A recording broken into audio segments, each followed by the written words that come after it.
रात के 12 बजने को थे। बेटा और बहू अपने कमरे में चले गए और माँ चुपचाप अपने बिस्तर पर से उठी, दरवाज़ा खोला और बाहर निकल आई। दरवाजे की आवाज़ सुनते ही बहू की आंख खुल गई और अपने पति से बोली कि वो देखो तुम्हारी माँ आधी रात को कहाँ जा रही है। लगता है ये ज़रूर हमारी बदनामी कराएगी। बेटे ने कहा कि तुम चुप हो जाओ, आज मैं देखता हूँ कि माँ कहाँ जाती है। माँ धीरे धीरे खेतों की तरफ जाने लगी और बेटा भी दबे पैर माँ के पीछे पीछे हो लिया और पीछे पीछे बहू चली गई। बहू सारे रात रास्ते में अपने पति के कान भरती रही अपनी सास के खिलाफ, और बेटा भी जाता रहा क्योंकि बेटे को भी अपनी माँ के ऊपर शक हो गया था कि मेरी माँ शायद रात को किसी बेगाने मर्द से मिलने जाती है।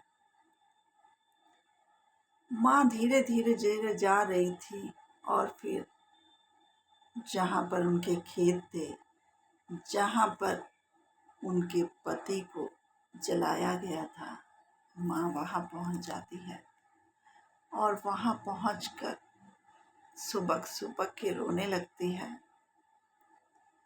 कि आप क्यों चले गए मुझे छोड़कर।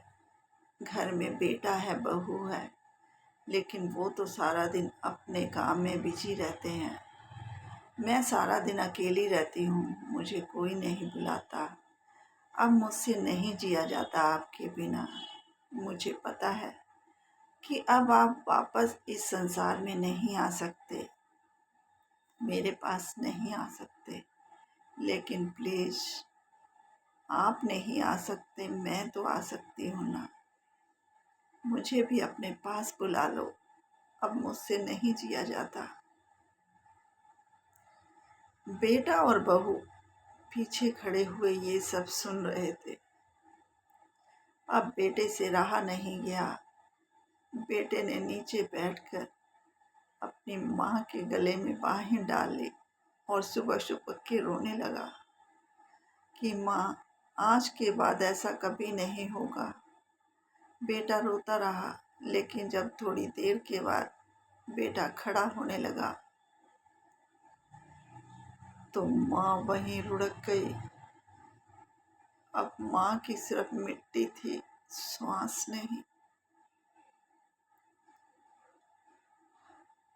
अगर आपको वीडियो अच्छी लगी हो तो प्लीज़ कमेंट ज़रूर कर देना।